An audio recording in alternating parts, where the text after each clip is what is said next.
Isa sa mga agenda pag-uusapan sa Second Nuclear Security Summit sa South Korea ang banta ng nuclear weapons sa mundo. Kaya naman malaking usapin ngayon ang planong rocket launch ng North Korea dahil tingin ng ilang leader, posibleng isa itong missile test. Ang mainit na balita hatid ni Cedric Castillo. Noong Sabado pa nakaalis si Vice President Jejomar Binay patungong South Korea para sa Second Nuclear Security Summit ngayong araw. Bilang kinatawan ng Pangulo, isa raw sa kanyang layunin ang mamulat at maintindihan ng Pilipinas ang usapin sa nuclear security. Dinaluhan din ang summit ng iba pang world leaders, kabilang sina US President Barack Obama at UN Secretary General Ban Ki-moon. Top agenda ng summit ang mapayapang paggamit ng nuclear energy sa kabila ng banta ng nuclear weapons at radioactive materials. Kabilang naman sa mga umuusbong na issue sa pagtitipon ang nakatakdang rocket launch ng North Korea sa Abril. Muling iginiit ni Obama ang kanyang pagtutol dito. They need to understand that bad behavior will not be rewarded.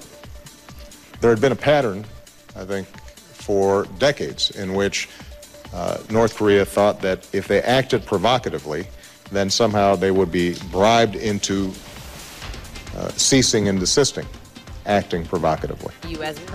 Naniniwala si Obama na hindi ito simpleng rocket o satellite launch. Posible raw na isang missile test ito.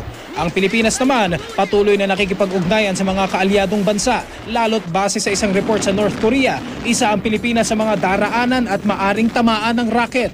Sa second stage daw ng rocket, may babagsak na debris sa Pacific Ocean, 140 kilometro silangan ng Pilipinas. Pero giit ng North Korea, isa itong lehitimong space program bilang paggunita sa ika-100 anibersaryo ng kaarawan ng kanilang founder na si Kim Il-sung.